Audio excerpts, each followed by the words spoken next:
In 1984, my little brother Jonah vanished in the middle of a game of hide-and-seek. One minute he was laughing, running between trees, the next the woods had swallowed him whole. No scream. No trail. Just a striped shirt and 6 years of life erased without warning. We searched until our voices gave out, and then we searched in silence. 32 years passed before anyone found anything. But when they did, it wasn't what we expected. Before we start, tap subscribe to help uncover stories they tried to forget and make sure no name stays buried. My name's Max Talbot. I'm 42 now, based just outside Portland. I work freelance, mostly nature photography. Forests, birds, waterlines, quiet places. After what happened, I guess I started chasing silence like it owed me something. Back in the 80s, we lived in Redding, California. My parents, Carter and Marlene, raised us in a modest ranch house on the edge of town. I was 10 then. Jonah was 6. He was small, bright, always on his feet. My dad was a heavy equipment mechanic. My mom worked part-time at the library. We weren't rich, but things felt solid. You grow up thinking some places and some people are untouchable. Every summer, we'd drive north for one long camping trip. No TVs, no phones, just sleeping bags, firewood, and whatever we could catch or cook. That year, 1984, we went to Briar Ridge National Park. Same spot we always picked. My cousins Eric and Mason came with us. 4 boys, a lot of trees, and more sugar than sense. The campsite sat tucked between tall pines not far from the ridgeline. You could hear the creek at night. The air always smelled like wet dirt and ash. I can still picture the tents flapping in the breeze, the crinkle of potato chip bags in someone's backpack. That afternoon, the sun cut low through the trees, catching bits of dust and pollen in the air. My dad was by the fire pit, coffee in hand, half watching us run past with red faces and untied shoes. Jonah's shirt kept coming untucked. My mom was behind the folding table organizing foil-wrapped potatoes like it was Sunday dinner. We'd been playing hide-and-seek all day, each round pushing farther into the woods. Dad had rules about how far we could go, still within sight, he'd say. But sight lines bend in the woods, and we were kids. Jonah darted off early that round, laughing arms pumping legs fast. Didn't even wait for the count to start. I didn't think much of it. None of us did. We were kids in the woods, that was the whole point. But something in the air changed around dusk. Subtle. Like when a song fades out before you notice it's gone. The woods got quieter, cooler. Shadows started to stretch and the trees shifted from gold to gray. Dad looked up first. "Where's Jonah?" I shrugged. "Hiding." He was near the trail. We called for him, walked a few paces in, then a few more. My cousin thought he saw him near the brush line, but no one was sure. By then the fire was down to coals and the ridge was already swallowed in orange light. It was probably nothing. A late game. Maybe he fell asleep under a log somewhere, curled up like kids do. That's what we told ourselves. But as the last bit of sun disappeared behind the ridge and his name kept echoing back from trees that never answered, we knew something was wrong. We stayed out there long past when it made sense. Flashlights sweeping through brush. Names shouted until our throats cracked. I remember my dad's boots slipping in the mud as he climbed down toward the ridge, calling for Jonah with a kind of urgency I'd never heard before. Not panic, not yet, but something cold and rising. My mom had left the foil-wrapped potatoes on the picnic table. She didn't say anything when she joined us, just grabbed a flashlight and moved into the trees like she already knew it was worse than we hoped. The rain started a little after 10. Thin at first, then heavier. Enough to wash away tracks, blur the beams of light soak through our jackets. By morning, the creek had swollen, and the woods looked like something out of another world. Dark slick muffled. Rangers came in, then volunteers. Dogs, helicopters, maps. We searched grid by grid. They brought in a chalkboard to mark sectors. I remember watching someone draw Jonah's name on it in white block letters. The first few days moved in slow motion. People came and went. Coffee brewed in styrofoam cups. Radios crackled. Everyone asked the same questions. What was he wearing? Did he have a jacket? Did he ever wander before? My dad kept repeating the details like they were going to change striped shirt jeans, Velcro sneakers, rain jacket, back at the tent. He didn't have a flashlight. And no, he didn't wander. That part always made his voice crack. On the second day, a couple from Ohio stepped forward. They'd been hiking a lower trail around sunset and heard something, a high-pitched scream from uphill. Then they saw a man running, a big guy, unkempt, not carrying anything but looking over his shoulder like he'd just done something wrong. They didn't think much of it until they saw the flyers. It gave us a thread to pull, but there was nothing under it. No prints, no names, no record of anyone matching that description registered at the park. We went from search to theory to rumor. Cougar Ravine stranger. People speculated. A ranger told us sometimes kids just get turned around and keep walking in the wrong direction. It happens, he said. They panic. But my dad shook his head. Jonah wouldn't panic, he told him. He'd call out. He'd try to be found. Nobody argued, but the search teams got smaller by the end of the first week. The maps came down. Supplies were packed. The official word was nothing more could be done until new evidence surfaced. My dad didn't leave. Every morning he went back to the same spot near the ridge, just stood there looking into the woods. My mom barely spoke, just sat inside the tent with her hands in her lap like she'd forgotten what to do if she wasn't making lists or dinner. For most people, the case went cold.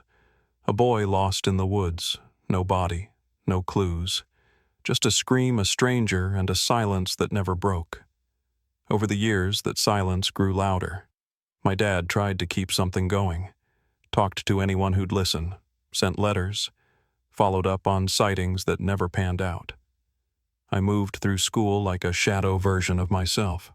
I didn't talk about Jonah, not to friends, not to teachers. Every year, Thanksgiving came and went like a bruise you forgot was there until someone touched it. I moved out after high school, lived alone, took freelance jobs, kept to myself. I didn't go home much. 4 years before the call came, my dad and I stopped speaking altogether. Started with something stupid. A trail camera he wanted to send me, but turned into something bigger. Old anger, old grief. It sat between us like a locked box neither of us could carry anymore. I was in a cabin in Bandon, Oregon the night my phone rang. I almost didn't answer.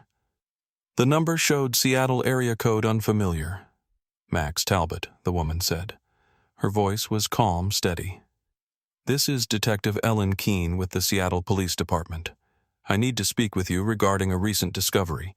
It may relate to a cold case involving your family. My mouth went dry. Jonah. We've recovered some items, she said. We'd prefer to speak in person. Are you able to come to Seattle? I said yes without thinking. Packed up my camera gear and left before the rain hit. I didn't call my dad. I didn't even know what I'd say. But a part of me remembered his voice years ago, quiet and firm. He didn't just disappear. Max. Someone took him. Back in Redding, I imagined my dad was sitting in his garage when the article came through. Just a short piece halfway down the local feed. Something about a child's sneaker found in an abandoned storage unit outside Tacoma. A photo accompanied it, grainy, mud-streaked canvas, Velcro, stiff with age, and 5 letters faintly visible under the tongue. You couldn't quite read it, but you could feel it. He hadn't heard from me yet. Didn't know about the Seattle lead. But when he saw that picture, something in him must have recognized it. The past didn't knock politely. It just opened the door and stood there. The article mentioned police involvement. Cold case division. That's when my dad got back to work. He rearranged his board, pulled out the old maps, started shifting pins. The voice in his head, the one that had whispered for 32 years that it wasn't over, got louder. And far away in a small cul-de-sac in Kirkland, Washington, another family was already holding their breath. 11-year-old Paige Winslow had vanished just 3 weeks earlier. Broad daylight, walking home from school, no struggle, no trace, just gone. Her parents did everything right. Press conferences, candlelight vigils, local news coverage. But tips had dried up. Leads went nowhere. Police were preparing for the worst. And then someone opened a storage unit on the outskirts of Tacoma. It was supposed to be a junk cleanout. The tenant had vanished after 6 months of missed payments. Most of the unit was moldy furniture and trash. But at the back, behind a rusted dresser, was a locked military-style chest. The lock had been welded shut. When they finally pried it open, what they found wasn't illegal on its own. But it didn't feel right.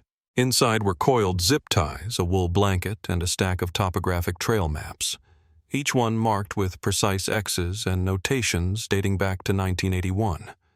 One corner held small personal items: a girl's bracelet, a single mitten, broken reading glasses, and near the bottom, a child's sneaker, well-worn canvas frayed with Velcro straps, and Jonah's name written inside. Not a full name, just Jonah, in faded pen. The forensic team dated the shoe to the mid-1980s. The soil in the treads matched samples from Briar Ridge. Detective Keene pulled the Talbot file. There were thousands of missing child cases, but this one, the handwriting, the maps, the history, didn't feel like coincidence. She called the cold case division in California, called me back, and for the first time since 1984, someone outside our family said it out loud. Jonah Talbot might still be out there. I drove through the night, didn't sleep, didn't turn on music, just miles of blacktop and old memories I couldn't shake. When I finally arrived at the precinct, the evidence room was cold and quiet. Keene met me at the door.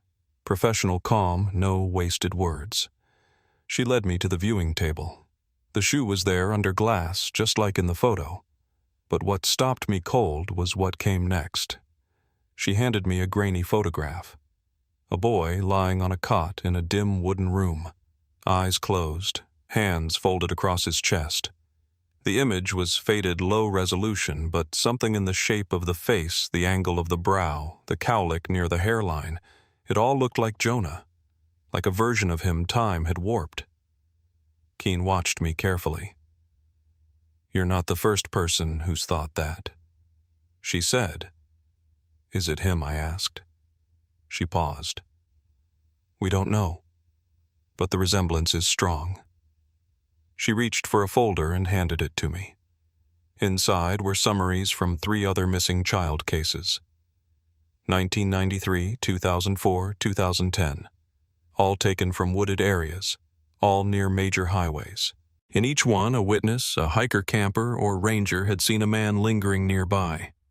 Mid-30s, thin build, wore a fishing hat, carried a duffel bag, never identified, never caught, same type of victim, same kind of place, Keene said. Always within reach of a highway. I didn't respond, just stood there holding the photo. I didn't want it to be him, but I couldn't let go of the idea that it might be. That after all these years, Jonah didn't vanish. He was taken, and someone had been keeping him hidden ever since. I called my dad the night after I left the precinct. I don't know what I expected, maybe anger, maybe silence, but he picked up on the second ring. No, hello. Just quiet breathing, like he was already waiting. "They found something," I said. "A shoe. Jonah's name was inside." He didn't say a word at first. I thought the line had gone dead. Then soft and low he said, "I knew someone took him. Not I thought. Not maybe. Just knew." I told him the detectives wanted someone to go through the items, that I was heading back in the morning. He said I'm not going. And before I could ask why, he added, "They'll show you some dusty clothes, maybe a scribble and pencil, and call it evidence." But I know who did this. I've always known." He hung up before I could answer. That's the last time we spoke directly for weeks. Back in Seattle, the detectives kept working the contents of the storage unit. Detective Keene sat with the photo I'd seen the boy on the cot and started building a case that didn't just connect to Jonah, but to something much larger. There was more than one map in that chest. Dozens, actually. Each marked with dates and small notations, Idaho, Nevada, Utah. Some dated all the way back to 1981, others as recent as 6 months ago. Always wilderness. Always near a trail or a ridge. She started cross-checking locations with missing child reports, not just state records. She went through federal databases, newspaper clippings, anything she could get her hands on. It wasn't long before a pattern began to form. Kids ages 6 to 12. Disappeared on solo walks, family trips, campground detours. Spread across the western interior. Places miles apart, but always near an interstate. None of the cases had ever been solved. Keene kept it quiet. No press releases, no speculation. Just a slow, methodical thread pull through years of dust. By the time I saw her again, the wall behind her desk was covered. Pinpoints, photographs, trails, and overlays. She said, "We think whoever kept that unit didn't just take Jonah. We think he kept going." She took me back to the evidence room later that day. Some of the contents had been laid out on long tables, clothing maps, zip ties coiled too neatly, a folded blanket, a worn plastic bracelet. But what stopped me, what made the temperature in the room drop, was the photo she handed me. Another one. Same cot, same dim plywood walls. But this time there was movement, a gloved hand entering the frame, adjusting the blanket. Another photo showed a worn boot on the edge of the floor. A third caught just part of an arm, rolled sleeve-lined skin, a faded wristwatch, not a child's, someone older, someone helping. On the back of the last photo, a name had been written in faint slanted print. Grievous M. Keene tapped it with her pen. "He's not on any of the missing reports. No match in any database." She circled the name gently. "But I think he's our ghost." That night I checked into a motel just outside Tacoma. Low-slung building faded sign rooms that smelled like pine cleaner and radiator heat. I couldn't sleep. My hands kept going back to the envelope of images they'd let me take. I laid them out on the desk under the yellow light. Faces of children. Blank stares. The same blanket, the same wall, over and over again. Some were younger than Jonah had been. Others older. One girl wore glasses. Another clutched a bear missing both ears. None of them smiled. None of them looked at the camera. Whatever they'd been told, whatever they'd lived through, it stayed behind their eyes. I sent copies of the photos to my dad. No note. Just the prints. He didn't call. But the next morning I got an email. It was a single name. Harold Baines. Below it a photo. Blurry, an old ID badge. He'd found it in a ranger station log from 1984, listed as seasonal maintenance. No address, no contact. Disappeared a few days after Jonah. "I never forgot him," my dad had written. Look at the eyes. That same morning, Detective Keene got a call. A woman had seen the photo from the storage unit. The boy on the cot. Said she recognized the room. Her name was Emily Hartley. She was 28, living outside Portland. She didn't follow true crime. Avoided it, actually. But something about the photo had slipped through her filters. She picked up the phone and called. "I was there," she said. "Years ago. I don't know when, but I remember that room. Keene flew to meet her in person." I went along, kept to the hallway while they talked. Emily sat stiffly in the chair, fingers working a tissue into strips. She said it happened when she was 9, camping with her dad just outside of Sisters, Oregon. She got upset one night, wandered off. Someone grabbed her. She didn't see his face, just remembered a smell pine needles, copper, something metallic. She was found 2 days later on a service road, clothes torn, barefoot. No memory of what happened between. For years, she was told she imagined the rest. They said it was a bad dream, she told Keene. But I remember the poster. She pointed to the photo. Behind the cot, barely visible behind a shelf, was a sun-faded sign, torn just the edges of 2 block letters remaining. "That's the West Grove Campgrounds sign," she said. "It used to hang over the bunks. The W and the C were always peeling. That detail changed everything." Keene pulled property records. West Grove had shut down in the early 2000s, mostly trailers and wood cabins long since left to rot.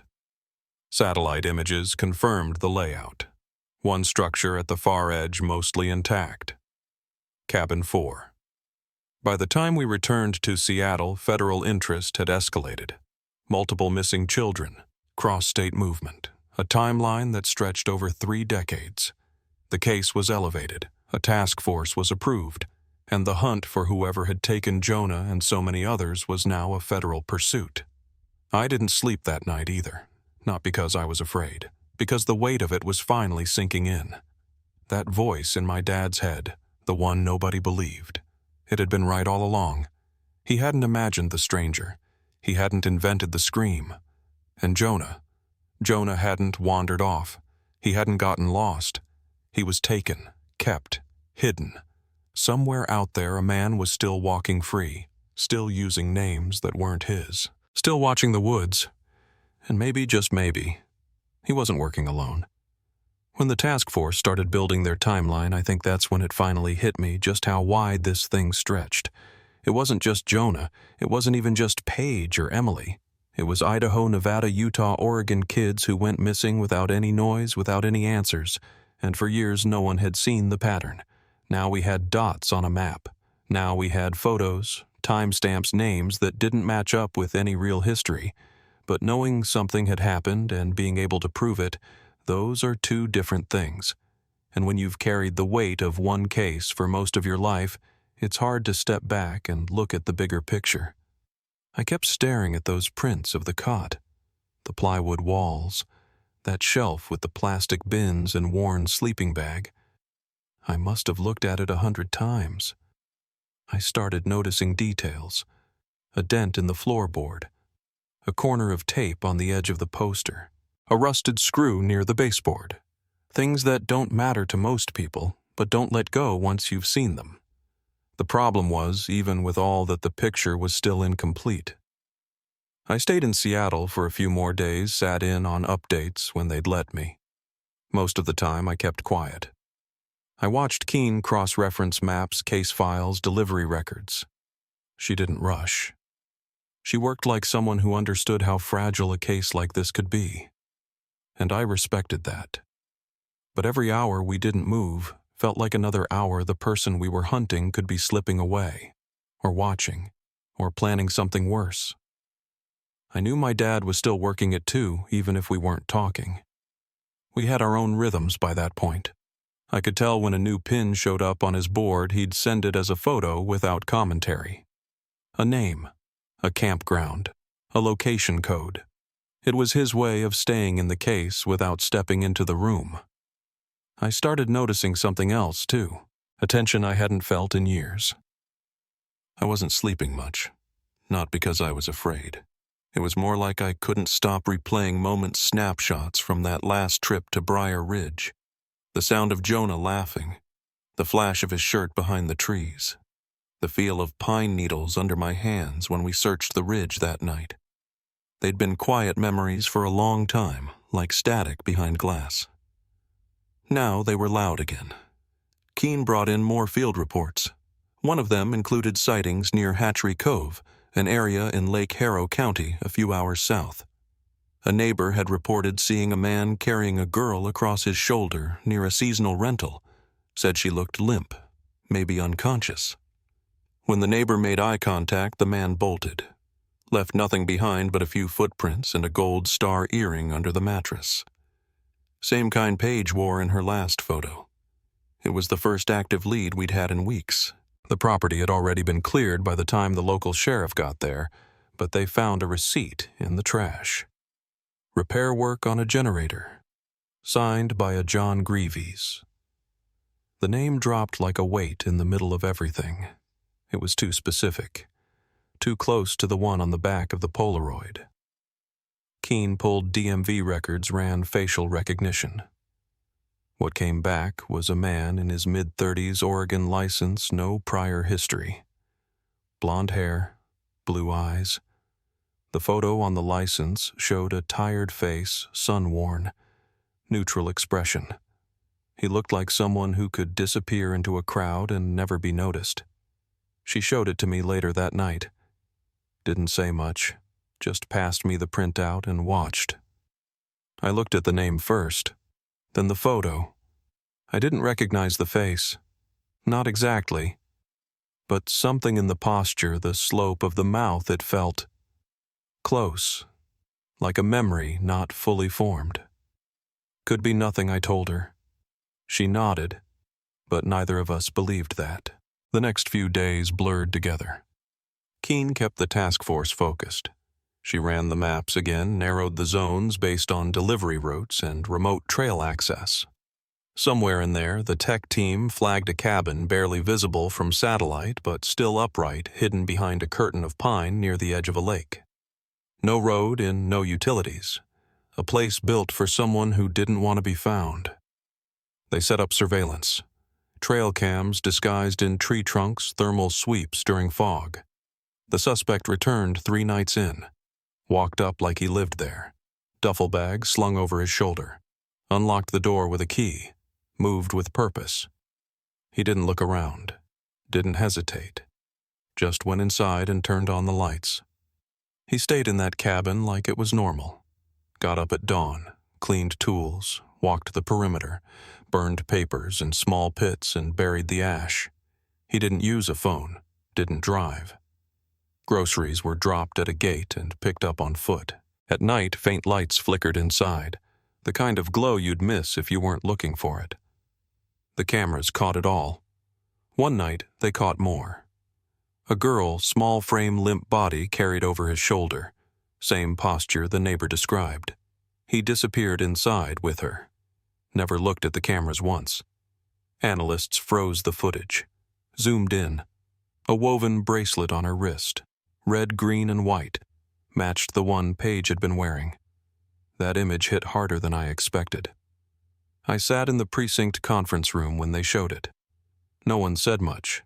The still frame spoke loud enough. Keene gave the order that night. They'd move at dawn. No more waiting. The cabin was surrounded in silence. No sirens, no dogs, just steady boots on damp pine and radio checks whispered between trees. I arrived before sunrise.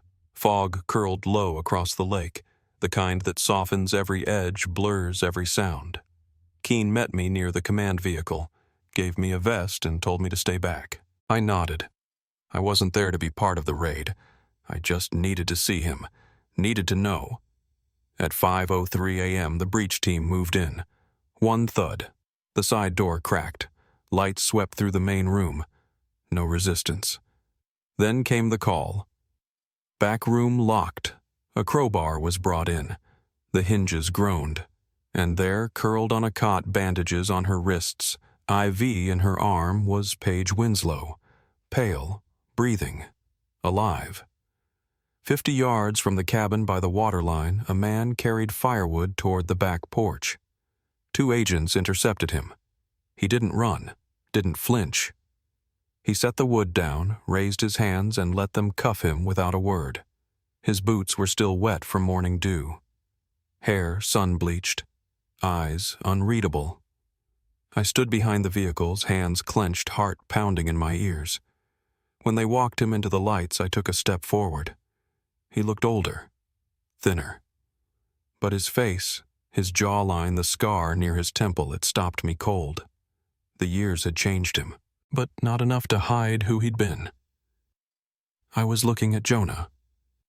My brother, the boy who vanished in 1984. And he didn't even look surprised to see me. They processed him like any other suspect. Standard protocol. Photograph, fingerprints, inventory of clothing and personal items. He didn't resist, didn't ask questions. Gave his name as Jonah Talbot without hesitation. When they ran his prints, the system flagged them almost immediately. A hospital registry from 1983. Broken arm. He'd been admitted under that name as a child before he disappeared. Keene requested a rapid DNA test, and it confirmed what I already knew standing under those floodlights. The man they arrested outside that cabin wasn't just involved. He was Jonah, my brother. Missing 32 years, standing now with zip ties around his wrists and a face I barely recognized. But it was him. They moved him to a federal holding facility by noon. No press. No statement. Keene locked it down until they understood what they were dealing with. I didn't ask to see him. Not yet. I couldn't. There was something about the way he walked, shoulders straight, no flinch in his step, that made the ground feel unsteady. I stayed back.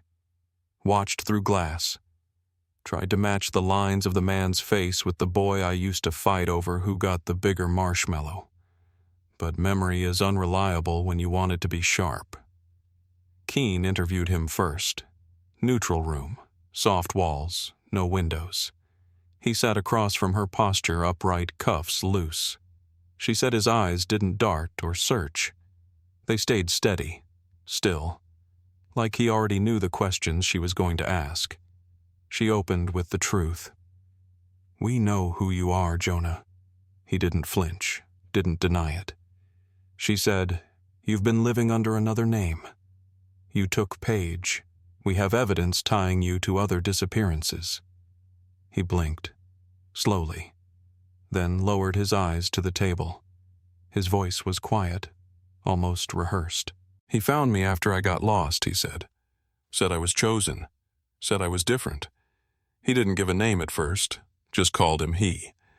But when Keene asked again, gently, patiently, Jonah finally answered. Martin Greaves." The name landed like a pin in the center of a map we hadn't been able to finish. Keene didn't interrupt. She let him talk. He said the first year was in a basement. Cold, quiet. He said Martin didn't raise his voice unless someone made noise. Said he was taught how to stay still, how to disappear. After a while, he stopped trying to leave. Keene asked if Martin had hurt him. Jonah didn't answer right away. When he finally spoke, his voice didn't shake. "Not if I listened." He didn't say much else. Refused most questions, gave no names, no details about the others. But there was one thing he offered. When Keene asked where Martin might go if he thought people were closing in, Jonah said something strange. He likes the smell of grease. Says it keeps the memories from sticking. That was all. It didn't mean much to anyone else. But to Carter, it did. I found out later my dad had been following a theory for years, long before the shoe in the storage unit, long before the name Greaves came up. He'd collected old ranger logs, maintenance schedules, seasonal staffing records. Looked for people who vanished from trailhead jobs without a trace. One of them, Harold Baines, had been logged at Briar Ridge in the summer of '84. Showed up. Did 2 weeks of maintenance work. Then disappeared from the books. Never claimed his last check. No forwarding address. My dad circled the name on a photocopy in red ink, taped it above his workbench, and never took it down. Now, with Jonah's comment, Keene started tracing utility records any place someone could have lived without surveillance. That led to a small repair shop on the outskirts of Hatchery Cove. Run down. Off-grid. Hadn't filed a tax document in over a decade. Behind it was a rusted trailer. No plate. No power hookup. But a faint gas line ran to a tank, buried beside a stack of old tires. Agents waited until dusk. Knocked. No answer. Then a man stepped out, white hair at the temples, faded denim jacket apple in one hand. He dropped it when he saw the badges. He didn't run, just looked at them, gave a faint smile, and put his hands behind his back. When they brought him in, he didn't ask for a lawyer. Said his name was Martin Greaves before they even finished the intake. Called Jonah my clean slate. Said he didn't steal him, he rescued him. Said he wasn't keeping trophies. He was studying progress. His maps matched ours. His timelines confirmed what we already suspected. He even drew new ones, pointed to dates we hadn't matched yet, marked 2 more campgrounds for the coming year. When asked about the other children, he didn't deny anything. Didn't gloat either. Just explained. Flat. Measured. Some of them weren't strong enough, he said. But Jonah never cried. Not once. Jonah didn't react to the arrest. Didn't ask what was going to happen next. He answered intake questions, nodded when spoken to, but beyond that he went quiet again. The only request he made softly but firm was this: "Don't put me near him." When asked if he understood the charges, he said, "I already testified," and that was it. The court proceedings began not long after. The public still didn't know what had happened. There was no press release, no media circus, but it was coming. I waited almost 3 weeks before I asked to see him. I didn't tell Carter, didn't write anything down, just filed the request and waited. The visit was in a secure booth, plexiglass between us. He was already sitting when I walked in, hands folded, hair shorter now, eyes calm, almost detached. I picked up the receiver.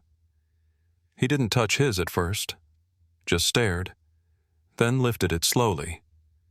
His voice was quiet, almost like he was talking to someone else. "I remember a boy," he said. "But he's not you." He didn't say it with anger. There wasn't even distance in his tone. Just fact. And I didn't know what to say back. So I hung up the phone and walked out. He never looked up. The next morning, Keene called me. They'd found something at the West Grove site. Something under the floorboards, bound in tarp, taped tight. Inside was a metal chest, same style as the one from the storage unit. This one had something different. A stack of Polaroids, a child's t-shirt, and one cassette tape labeled in blue ink JT. The tape was brittle, old, but it played. A child's voice humming a song with no real melody, broken and off-key. The sound cut out halfway through. Keene played it for Carter later that week. He didn't cry. He just said, "That's him." We were still finding pieces, still uncovering names, but now we knew who they were. We knew where it started, and we knew that somewhere buried under all of it was the boy we'd been searching for. But what we didn't know yet, what we were only starting to understand, was just how far it had gone, or how many children still hadn't been named. After they arrested Martin Grioves, everything shifted. It wasn't loud, not like in movies, no flood of headlines or courtroom crowds, but something in the air changed. The case wasn't just a theory anymore. It wasn't a wall of photos in my dad's garage or grainy evidence in a folder. It was real. It had a face. And now that face was behind reinforced glass under federal watch. But knowing he was locked up didn't bring any relief. If anything, it made the questions harder to sit with. What had Jonah seen? What had he done? What had been done to him to make him sit across from us like he didn't remember who we were? No one could answer that. Not yet. So Keene and her team kept working. We weren't looking for justice at that point, we were looking for proof. They went back to the site at West Grove. Not the main area near the old bathhouse, but Cabin 4, the one Emily Hartley had remembered. It stood at the far edge of the campground roof, half caved in walls, coated in green-gray moss. From the outside, it looked like a forgotten shed, but inside the floor was still mostly intact. The room smelled like mildew and rust, but there was something underneath it, something sharper. The forensic crew started peeling back sections of warped plywood near the back wall.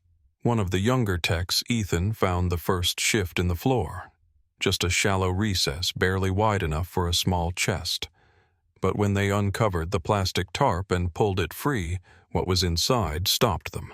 It was another metal container, military style, same kind as the one in the storage unit. This one had been sealed with duct tape, but time had weakened the glue.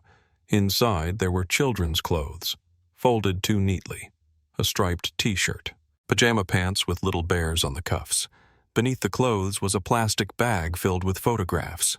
Dozens. And under that a stack of cassette tapes bound in a rubber band that had gone brittle. Most were unlabeled. One wasn't. In faded blue ink, the letters JT had been written along the edge. Jonah Talbot. Keene had them set up a field recorder. No one spoke when the tape was inserted. There was a pop, a short burst of static, then the faint hum of a child's voice. The sound was uneven, soft, almost like he was singing to himself half a tune, no words, just a rhythm. It faded in and out, like he'd been pressing the record button over and over again, unsure how it worked. No one moved while it played. It didn't last long. But when it was over, Keene called my father. He was already awake when the courier arrived. I heard later he didn't need to be told what was on the recording. He played it in the garage, same place he'd stood for years mapping out the lives of missing children no one else remembered. When the tape finished, he didn't cry. He just sat there, hand resting on the bench, and said, "That's him." He didn't need the courts or the DNA. He'd known from the beginning. Back at the station, Keene kept going through the photographs. Most of them were the same children we'd seen before, some asleep, some sitting up, all in the same cot with the same background. The photos were taken from different angles, but always the same space. One girl wore a pair of broken glasses. Another clutched a teddy bear with its stuffing falling out. None of them smiled. They weren't posed. They were documented. Like inventory. What stood out was a sequence of 4 images near the bottom of the pile. Each one showed a small part of another person, never in full view. In one, a hand with a gardening glove adjusted the blanket. In another, the edge of a boot sole worn thin. The third showed a forearm with the sleeve rolled to the elbow and a tan line near the wrist. A faded watch band, not a child's, someone older. The fourth photo had something on the back, faint slanted handwriting. One name, Greaves M. Keene, brought that photo into the command tent and asked for a cross-agency background check. The name wasn't attached to any active records. Not under that spelling, but she flagged it for federal review anyway. She told the analyst, "If he's not one of the victims, he's something else." That afternoon, while they cataloged the rest of the site for transport, a call came in from Lake Harrow County. It was the sheriff's office.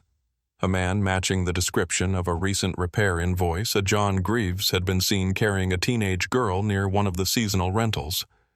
The girl struggled, then went still. The witness thought it looked off, but hadn't said anything until the flyer surfaced. That's when the urgency came back. Keene pulled DMV records again this time, searching variations of the name. A file came back with an Oregon license. John Greaves, age 35, blonde hair, blue eyes. Registered to a P.O. box outside Corvallis. The photo showed a narrow face, pale. He looked worn down, forgettable. But the longer you stared, the more something shifted in the details. There was a flatness in his gaze, a calm that didn't match the background behind him. Keene pinned the photo to the center of the board.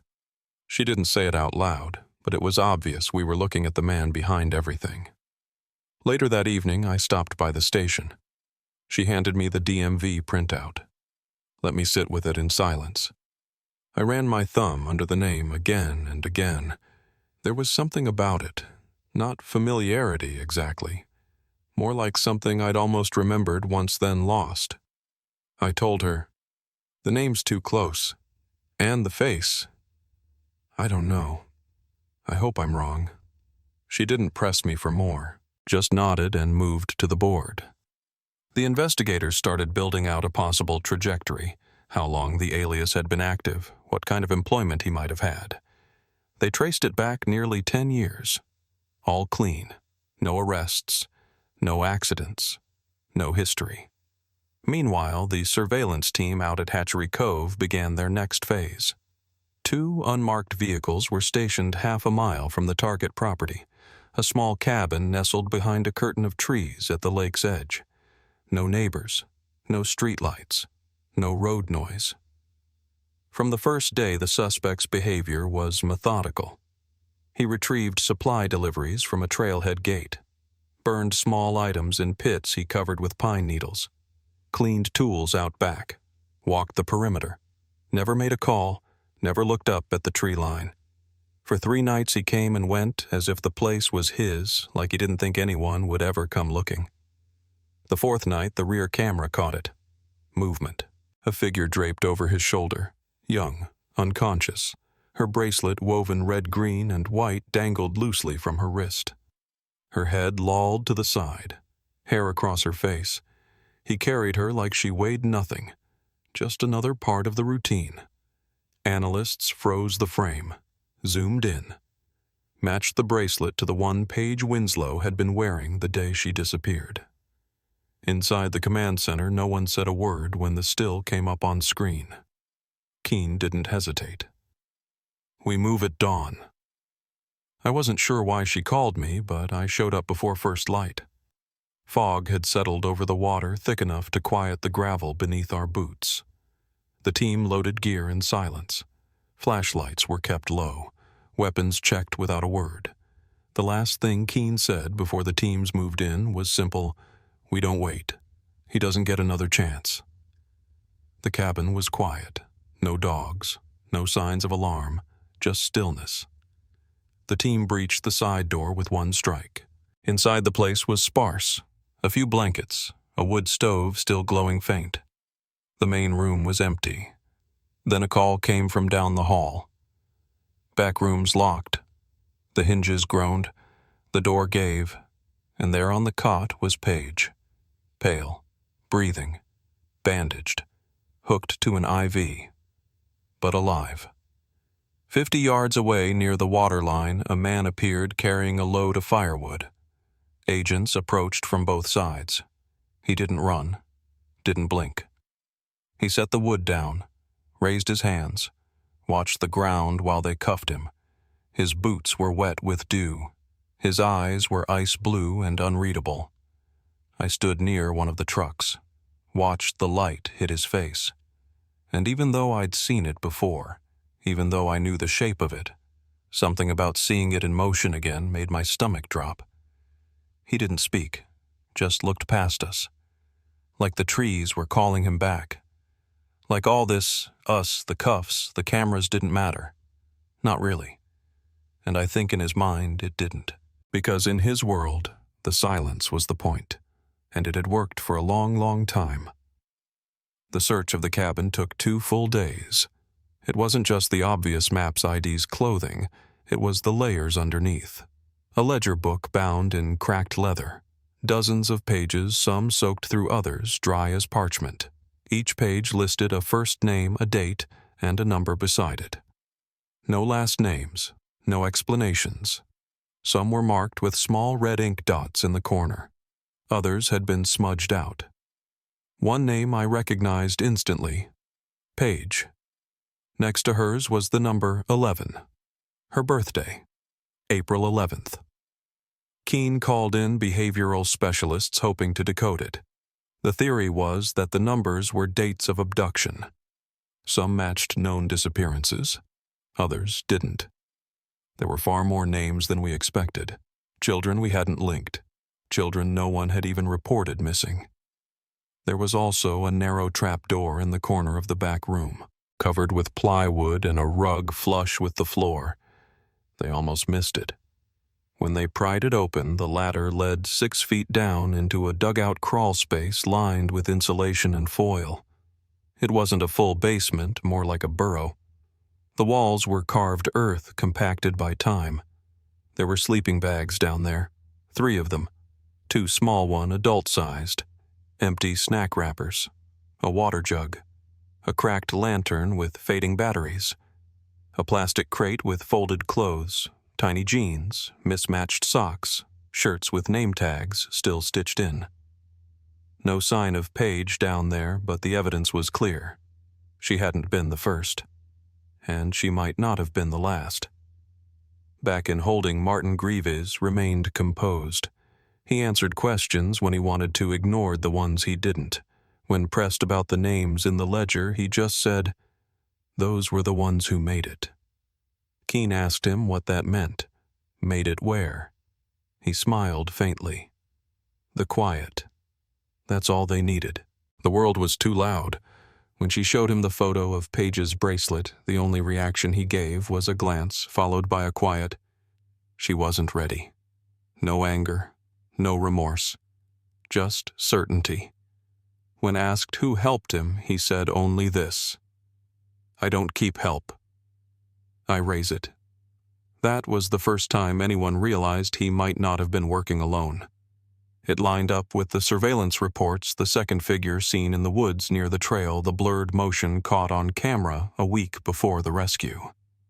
The assumption had been Jonah, but Jonah hadn't left his facility since his arrest. There was someone else. Someone recent. Someone still out there. While federal agents continued combing through the site, a box was uncovered beneath the trailer's false wall. It was small, no bigger than a shoebox taped shut. Inside were relics that didn't match the others. A Girl Scout badge, a set of baby teeth wrapped in tissue, a locket with a name etched faintly into the back laney. We cross-referenced every unsolved case within a 300-mile radius. It didn't take long. Elaine Merrick, age 6, disappeared from her grandmother's yard in 1992. Never found. The badge was hers. She'd been in Troop 47. Her record said she loved birds, especially cardinals. The locket had one etched on the front. Keene sat down with Jonah again. The second interview was harder. He was guarded less still than before. She asked him if he remembered Laney. He said he remembered the locket, not the name. When she showed him the troop badge, he looked down at his hands. She didn't cry, he said. That was the rule. No crying. When asked what happened to her, he whispered, she stopped eating. He said she couldn't stay. That's all he gave. That and one more name. Micah. Not a child, a helper. One of the few older kids who stayed behind to train the younger ones. Jonah said Micah left in '96, said he didn't like the new rules, said he stole a key and ran when Martin was out hunting. That cracked something open. The team pulled regional juvenile records for runaways between 1995 and 1997. We found 4 with the first name Micah. One stood out, Micah Randall. Foster care, several placements, vanished from a shelter outside Portland in early '96. No follow-up, no closed case, just a drop-off. He'd have been around 15. The photo showed a gaunt boy with uneven bangs and dark eyes. We sent the image to Jonah. He confirmed it immediately. That's him. He taught me how to start fires without smoke. When asked if Micah ever hurt the kids, Jonah said no. He hated what was happening, but he was scared of him, of Greaves. It was enough to open a warrant on the Randall file. That gave us access to DNA swabs, emergency intake reports, and something else, a letter. It had been sent from a P.O. box in Idaho 5 years earlier, never picked up. Inside was one page, a handwritten note. He's still doing it. I've seen the signs. I don't know how to stop him. No return address, just a smudge in the corner, a partial fingerprint. AFIS matched it. It was Micah, alive, possibly watching Greaves, possibly trying to stop him. They ran a search on all recent sightings of Micah's description, thin, late 30s, often mistaken for transient. He'd been spotted in 3 different states over the last decade, always near hiking areas, always just a few steps behind a missing persons alert. It became clear that Micah wasn't running. He was circling, tracking, maybe trying to undo something he couldn't forget. Keene called it his quiet way of confessing. I wasn't sure, but I wanted to believe it. They issued a federal bulletin that day, not for arrest, but for questioning. They believed Micah might hold the missing link, not just to the past, but to whoever might have been taken more recently. The working theory was that Greaves had been grooming more than victims, he'd been building replacements. Quiet watchers. Like Jonah. Like Micah. And maybe someone else. The last piece came in the next morning. A clerk at a self-storage facility near Lake Harrow found an unpaid unit matching the vehicle Greaves had used. When the lock was cut, what they found wasn't boxes or furniture. It was shelves, clean, labeled, each with a number and an item: folded shirts, toothbrushes, notebooks with clumsy drawings, a wall covered in names. At the top, 2 columns, gone and saved. Under saved, 3 names were marked with stars: Paige, Jonah, and Micah. There was a 4th name, one we hadn't seen before: Lyle. No last name, no date. But it wasn't scratched out, and it wasn't marked gone. That meant one thing: we weren't done. The name Lyle stayed with me, not because it was unusual, but because it didn't fit. There was no missing person by that name in any of the surrounding counties. No child in the National Center for Missing and Exploited Children with a matching profile. And yet, there it was, handwritten on Greaves' storage unit wall, right alongside Paige, Jonah, and Micah. Same pen, same pressure, same eerie certainty. Someone real, someone saved, and someone no one seemed to be looking for. Keene sent a request to cross-check foster system intakes from the mid-90s forward. Kids who'd slipped between records, runaways, those flagged with behavioral issues that might mask trauma. While that was moving through, I kept going back to the journal we'd recovered from the cabin, the one with the names and numbers. Most of them were obvious once you lined them up against reported disappearances, but a few stood out as off. Not wrong, just inconsistent. One of them had a different pattern of ink, lighter, like it was copied from memory, not logged in real time. I mentioned it to Keene, and she had the handwriting analyzed. The findings were quiet but pointed. 2 distinct writers, one dominant, one tentative. The tentative one only showed up in the last third of the journal. Micah. Jonah confirmed it without needing to be prompted. When we showed him that section of entries, his voice dropped to almost a whisper. Micah taught me how to copy the list, how to write it the same way in case it got wet. He said the names mattered more than the place. When asked what place he meant, Jonah said the Hollow. It wasn't something we'd heard before. Not in the files, not from Greaves. It had never come up in interviews. But once Jonah said it, he repeated it like it was part of a story. The Hollow keeps. The Hollow listens. If you leave the Hollow, you better forget it. That broke open a new angle. Keene sent field agents back into the woods beyond the cabin site, specifically looking for caves, depressions, or sinkholes that might have matched the name. One ranger remembered a landslide cleanup from the late 90s. A wooded slope near a reservoir had collapsed inward, swallowing part of an old hiking trail. Locals started calling it the Hollow, mostly because the trees around it had never regrown. It was remote, no official access road, no signage, just a drop-off with a view of silence.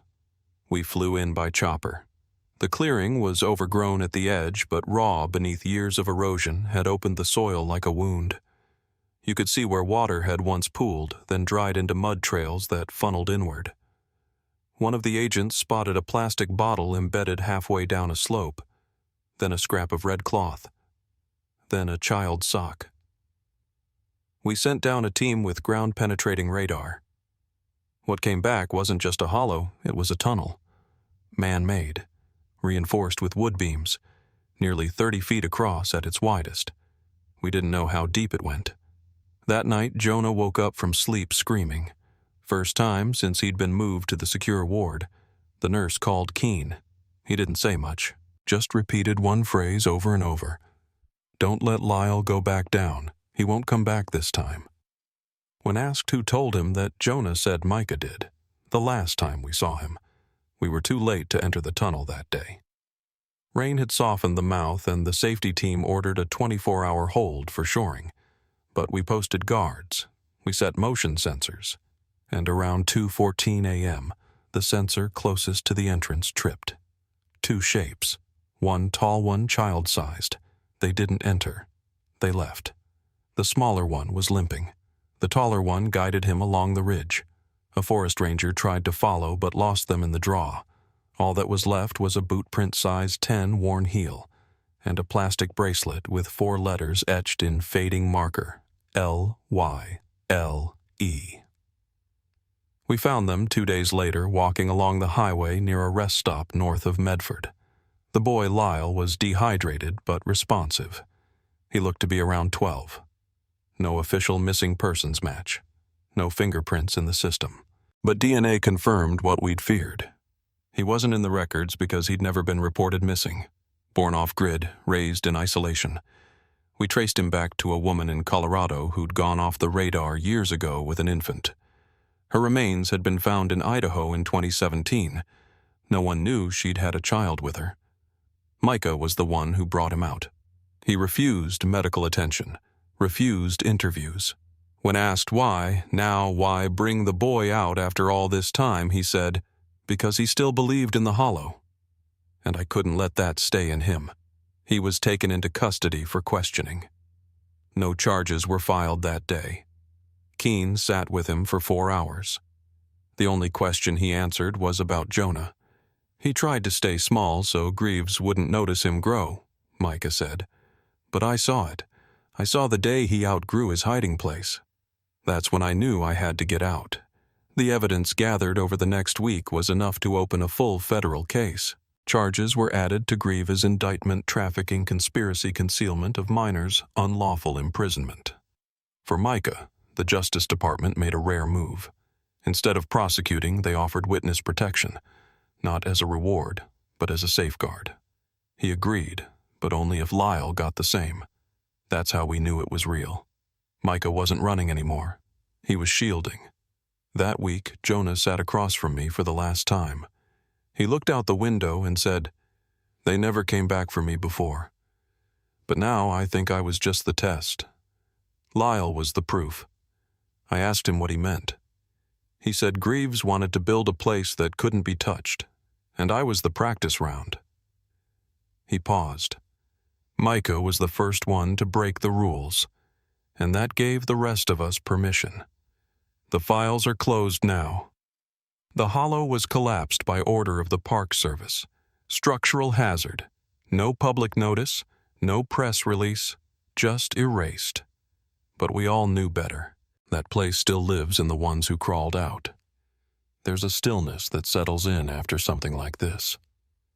Not the kind that comes from peace exactly, but from knowing the worst already happened and you survived it. The days after the site was sealed and the last reports were filed felt quieter than they should have. I kept expecting the phone to ring, for someone to say they found another tunnel, another name, another boy walking barefoot along a road no one had searched. But it didn't come. And in that silence, I started to understand that some parts of this story will always stay unfinished. Micah and Lyle were relocated. I don't know where. I'm not supposed to. That's the whole point of witness protection. But I heard through back channels that Lyle started attending a small private school, somewhere with trees, somewhere he could breathe. The last thing Micah ever said to Keene was this: "Don't let him forget his name." That's where it starts. I've thought about that more than I should. How simple that sounds and how hard it must have been for a kid who never had his name spoken aloud until the day he was rescued. Jonah stayed in care for a long time. There were setbacks, panic attacks, sensory issues, guilt. But he's working now. Quiet job, warehouse inventory. He likes order routine small spaces. He told me once he sleeps with a flashlight taped to the headboard, not because he's scared, but because he needs to see where the corners of the room end, as if confirming the shape of a place makes it real and safe. Greaves is serving multiple life sentences. He'll never walk free again. The trial was short, clinical. The evidence was overwhelming. There was no grand confession, no closing moment of truth. Just the slow, meticulous accounting of what he did, what he took, what can't be returned. When they read the names of the victims, they paused for each one, even the ones no one had come forward to claim. That part mattered, saying them out loud.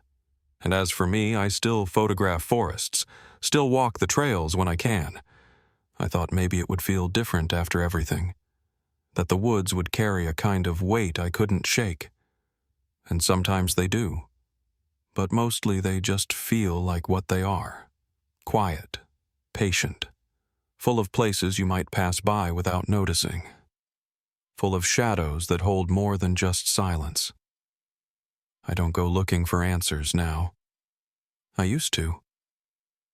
I thought that if I found the right piece, the right file, the right person who remembered something odd in 1984, that maybe the hole in my chest where Jonah had lived would finally close.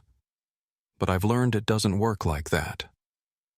Sometimes closure isn't about getting something back. Sometimes it's about making sure no one else loses the same thing. There's a photo on my desk, black and white. 4 boys standing near a campfire, grinning like they've just been caught doing something they weren't supposed to. It's grainy, out of focus. One of them is me, one is Jonah, one is Eric, and the other's Micah, before everything changed. I look at that photo now and see not just what we lost, but what we held on to, even if only for a while. If this story stayed with you, consider sharing it. Speak the names, keep the light on, so no one else gets swallowed by the silence.